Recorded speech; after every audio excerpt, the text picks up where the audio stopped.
எனக்கு first point வந்து நான் இங்க வந்து உட்கார்ந்து இந்த மீட்டிங்ல கலந்தனால பழைய ஜெர்மனியில எல்லாத்தையும் பார்க்க முடிஞ்சது.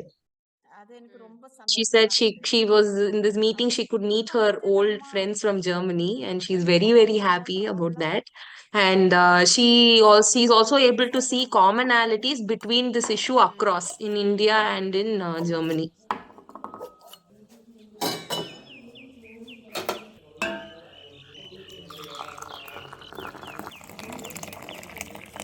Tea is ready.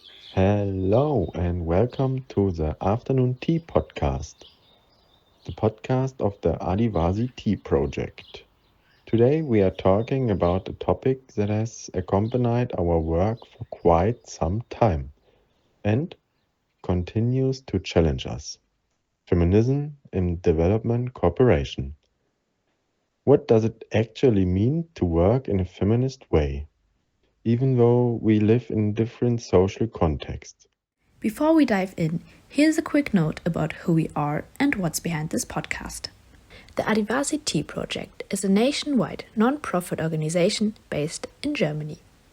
We support the development work of indigenous communities in the Nilgiri Hills of South India through donations, fair trade, and cultural exchange.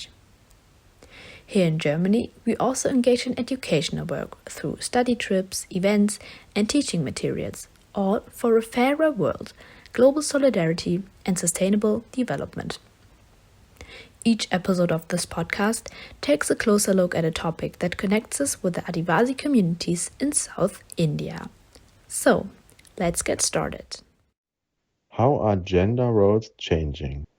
Over the past months, we've been in dialogue with our partners in South India, in online meetings and during personal encounters. These conversations were honest, sometimes emotional, and they showed us something important. Feminism is not a concept that can be exported. It's a dialogue, a common search for justice.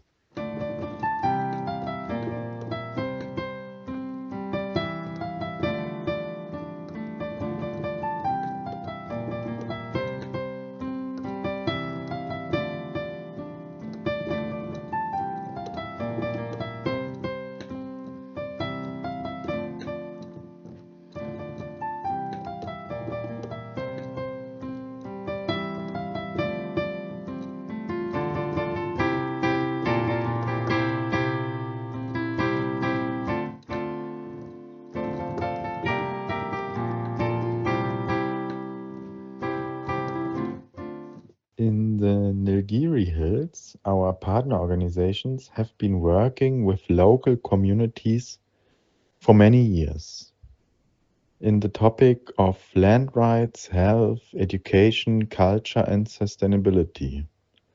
So, why is it important for our partners to talk about feminism? I personally feel like even when the girls are interested in studies or like they want to go to some colleges or they want to go to other districts or states to study, most of the parents are afraid or they're not willing to send their kids for far away places. They are worried that a girl is going to, even girl or boy, both genders, they are worried to send their kids outside the places like outside Godalur or outside Nilgiris. So I personally feel that they should change this opinion so that children can explore more, study more, and improve their life. That is one thing I personally feel that this should change. Still, like gender roles, like half of them have changed, but still we should work on that to improve the men to understand like women are also equal. They can also do the work what they can do, including the household work. They are better than the men. So that thought we have to implement here.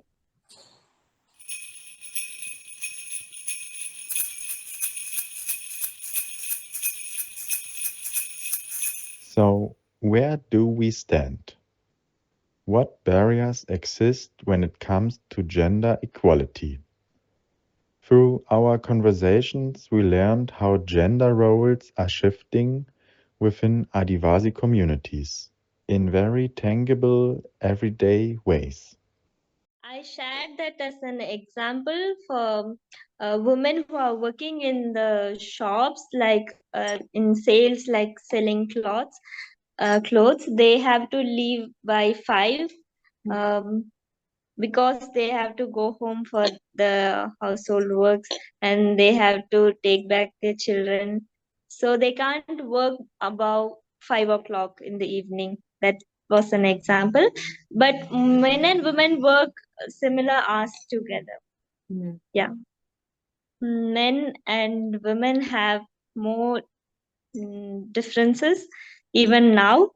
I don't know when it changes, but it takes time, I think. Yeah. Thank you. Some of the families are not having any changes, but many of them are quite changing a lot. Some families, they were living together, they were close together, but now they are not living close to them, building their houses away from their own places. And also now girls are not like staying in homes, but they are going outside, working outside, but they are not with their family, they are going with their friends. So things are changing, but many social patterns remain the same. Women who work often come home earlier, taking on care work, while men stay longer. Then we heard Anand's voice. He sees the same ambivalence in his daily life. Change is happening, but slowly. Some families hold on to old structures, others are transforming rapidly. Modernization creates new distances. Grandparents no longer tell stories to the young. Family connections today are maintained more through WhatsApp or Instagram. Sri Shana, an interview partner from Nepal, reminds us that gender roles are not natural boundaries. They are learned. And as long as they persist, they prevent people from realizing their full potential.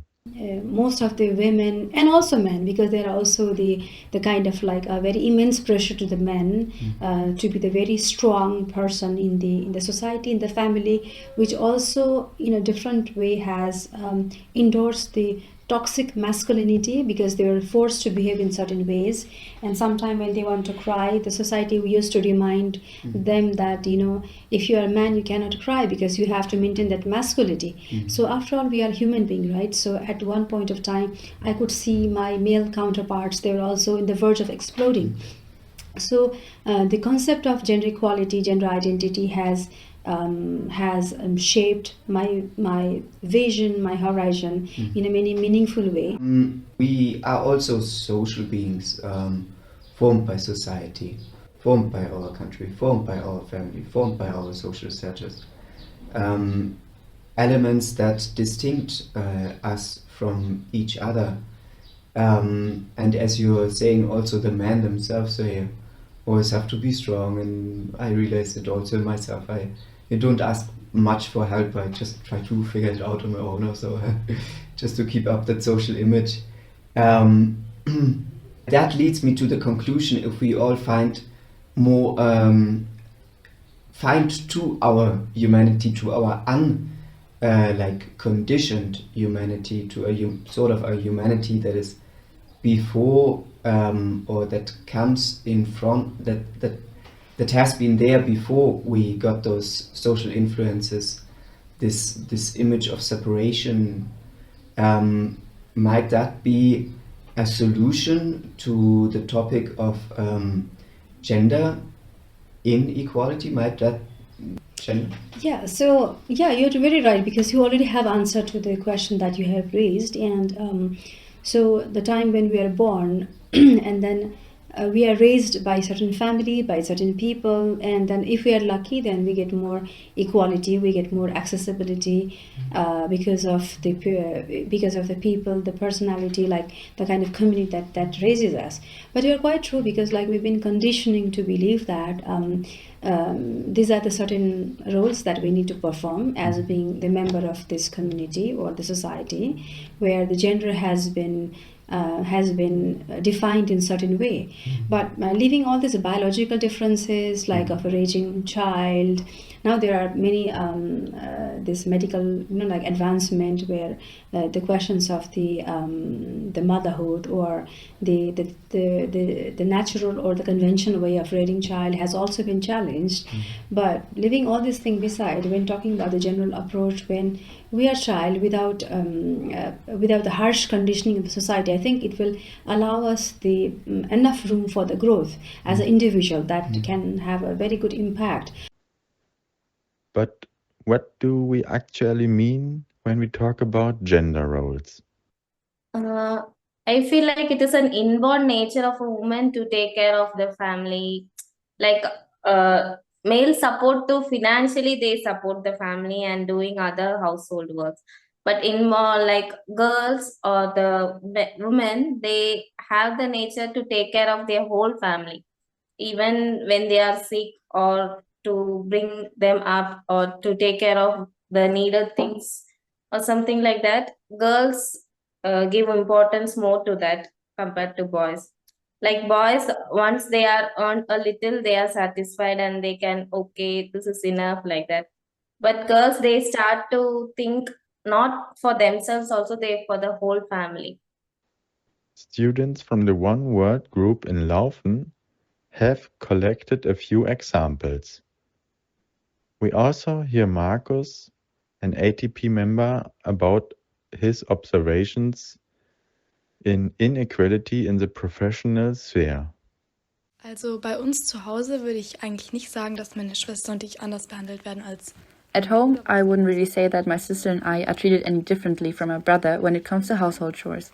We all have to do about the same amount, but when it comes to things like cooking, it's usually my sister or me who ends up doing it, not my brother. Also bei uns ist es so, dass In our family, my mother, for example, stayed at home for a long time on parental leave and took care of us kids. Now she works part-time so that she can still be there for us. My father, on the other hand, works full-time and isn't at home as much as my mother. nicht so oft daheim wie meine Mutter. Also bei uns zu Hause ist es so, dass meine Mutter... At our place, my mother is mostly the one who cooks, mainly because my father is working. And when he gets home, he usually doesn't have the time to cook anymore. Also in der Schule ist es ja auch meistens, also ziemlich oft auf jeden Fall so, dass die Mädchen einfach... In school, it's also usually the case, or at least quite often, that girls tend to do noticeably better than boys. Maybe because they're more diligent, participate more actively in class, while boys sometimes just don't pay attention and drift off. So yeah, you can already notice in school that girls have a different kind of attitude towards work compared to boys. Mädchen dann eine andere Arbeitseinstellung sozusagen haben als die Jungs. Und es ist auch so, dass man sich ja, je älter man wird, And as you get older, you start thinking more about which direction you want to take after school. For girls, it's often something in the social field, like medicine or psychology, whereas boys tend to go more towards technical or mathematical fields. psychologische und bei Jungs ist es eher so, dass sie in die technische Richtung gehen oder mathematische Richtung. Ich habe immer noch sehr deutlich den Eindruck, dass in unserer Gesellschaft im Bereich, ja vielleicht auch schon in der Schule, in der Oberstufe, aber auf jeden Fall... I still have a very clear impression that in our society, maybe already in high school, but definitely in training, university and professional life, and especially in public life, for example in politics, women feel a strong need to appear very professional, very composed, very rational, and to demonstrate a high level of expertise. They really don't want to risk, especially in front of male colleagues, appearing overly emotional or too empathetic, because that could easily be seen as fitting into traditional female stereotypes by those listening or engaging with them. And that could lead to them not being taken as seriously anymore. Ja, und sie dann eben als nicht mehr wirklich ernstzunehmend dann rüberkommen könnten.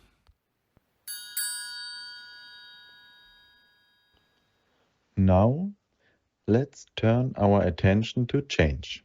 Our partner Anita shares many girls' life plans have changed in recent years. How boys are treated and how girls are treated, it's still like somewhat different. And there are changes, especially when the girls, they are supposed to be at home, or once they come to an age, they are getting married and they have to look after the family or something like that. Now I feel like all the girls are ready to go to school. They want to do their studies. Like compared to boys, girls are more interested in studies. Like they want to go to schools, they want to go to colleges, earn money. So those thoughts have been improving among the girls compared to boys, I think. It's my personal opinion.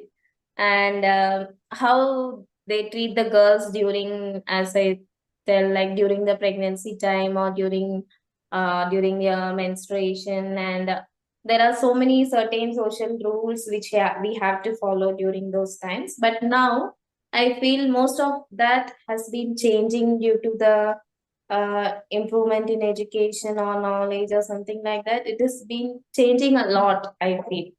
I've been learning about the biological sensitivity of the boys and girls. There are some difference. So like the way you said, like they have been having some different feelings, having periods, and the boys who are not knowing about these kinds of things.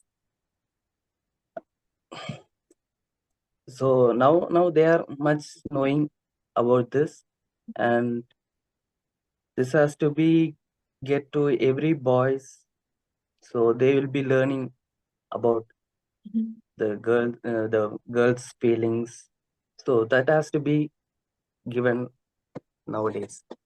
The awareness about the girls to the boys.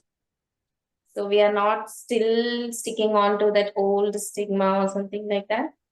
But I'm not sure in the interior villages. As I'm staying outside the village, I can surely tell that there are changes among the how we treat the girls and the boys, and as well as in the society.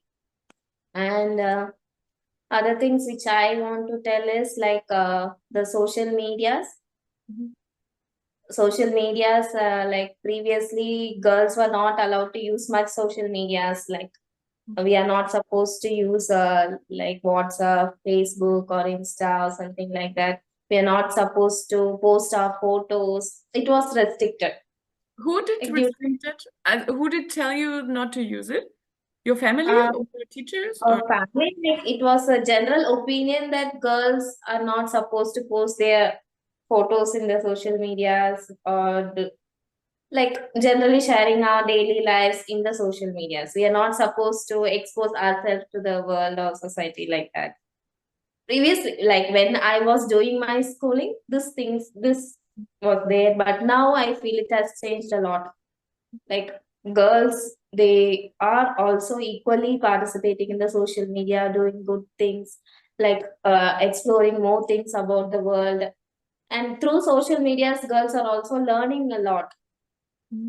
They are learning a lot, finding many sources to improve their skills, interests, and through YouTube, they are learning a lot, and it has improved a lot, I think. Talking about gender roles also means talking about men, about expectations, overwhelm, and things that remain invisible. Our partner Ajit, a doctor at the health center in Gudalur, told us that gender roles are clearly visible in his work as well.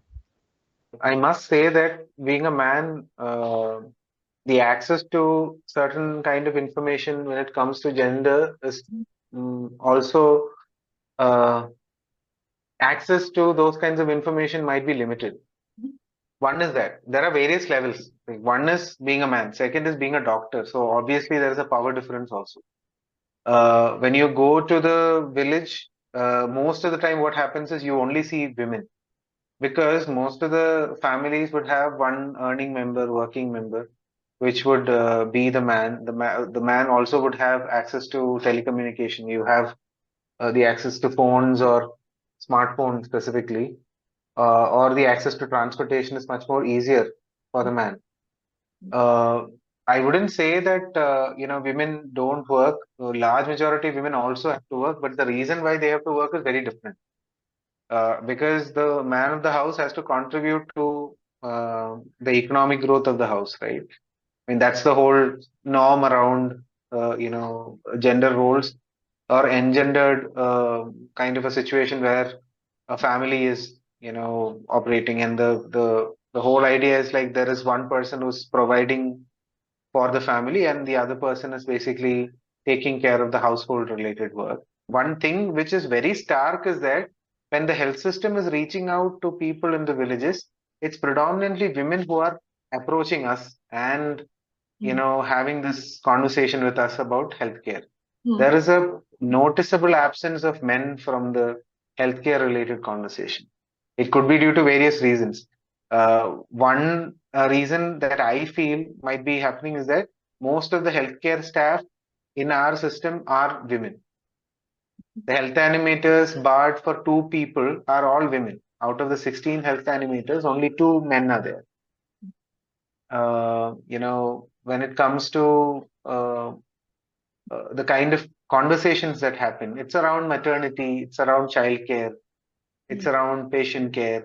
So these are, I think, more attributed to women because, even when the child is growing up, even both the parents have equal role to play in the child's growth. The woman or the mother actually is supposed to step up and take care of the child or something according to whatever conventional knowledge that we have or conventional understanding that we have. I think that is there in tribal communities also. Sometimes you see other women also get involved, but not men. Other women, as in the grandmother or the aunt or people like that, but not the men, not the father, not the husband, in kind of like getting the child, taking care of the child. You will see that especially when the child is a little sick, bringing the child to the hospital or, taking care of the child or giving medications to the child. Things like that is typically, restricted to the female member of the family. So we also, when we go, we make sure that if there is an opportunity to meet the father, we ensure that we meet them. Who's the father? I mean, what is the father doing? Are you not taking care of the child? What is your role?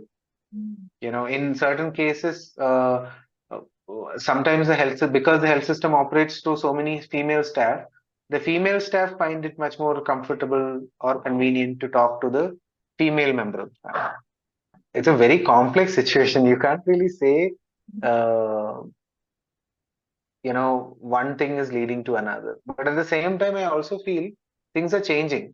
There used to be something which I know for sure is that the external equations in the non-tribal communities that surround these villages definitely affect the way they see motherhood, the way they see partnerships, or the male-female engendered roles.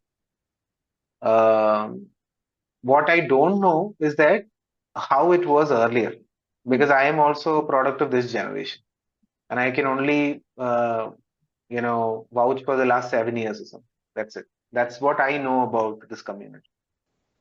The traditional division of labor. Men earning money, women caring for home, children and health is deeply rooted. The contributions show that capitalism and patriarchy are intertwined. They cannot function without each other. The current gender care gap shows that women in Germany perform about 9 hours more unpaid care work per week than men.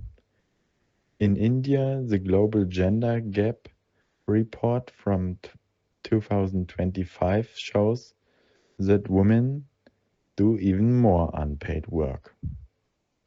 And only about a quarter of Indian women participate in the formal labor market. When it comes to gender roles, our intercultural dialogue reveals similar concerns. As Ulrike, a member of ATP, puts in. I think it's interesting that it's the mechanisms really are, because we are living in a patriarch, the mechanisms really are the same, but in some respects the really actual concrete situations differ, of course, because of perhaps of some religious special things, and of course of the society, of course of family structure, small family in Germany, the big family tradition in India, where perhaps more forces are put upon women, can really but the system behind, or the mechanisms are really equal. That's interesting.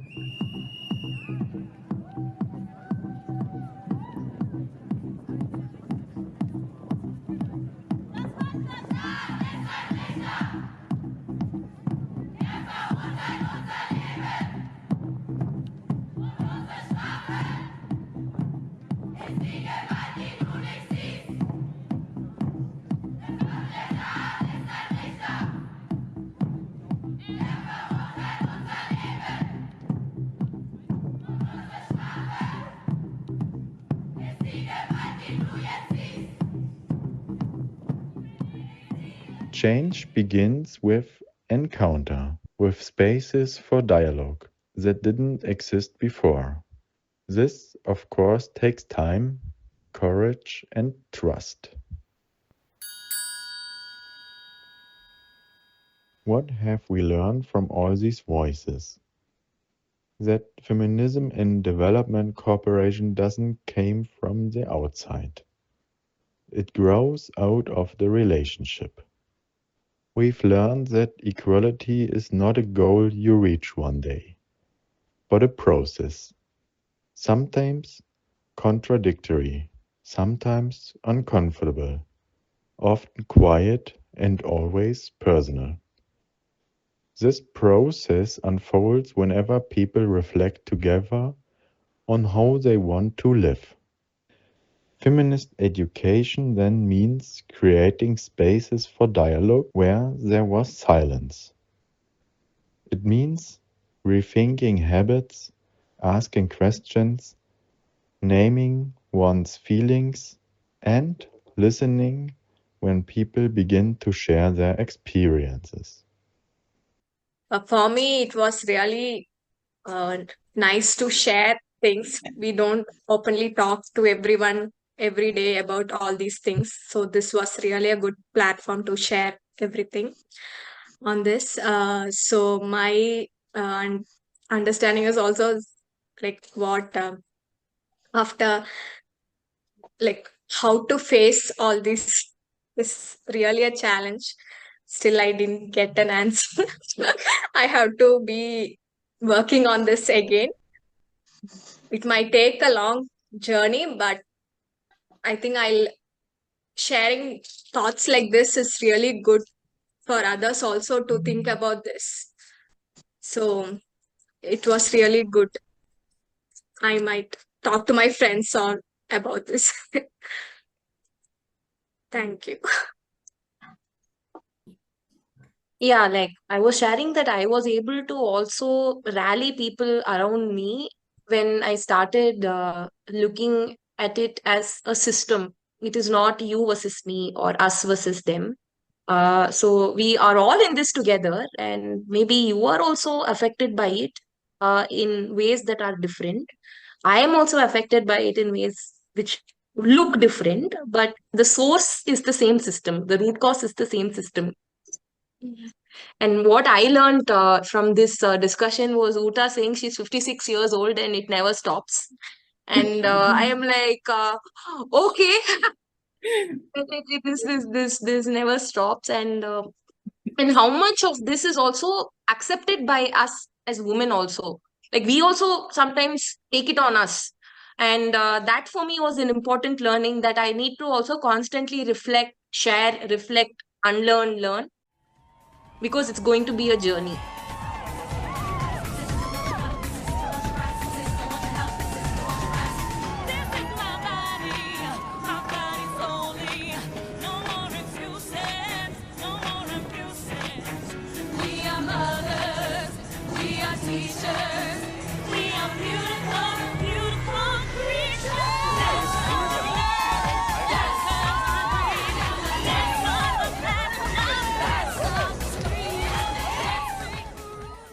was the Afternoon Tea Podcast. Thank you for tuning in.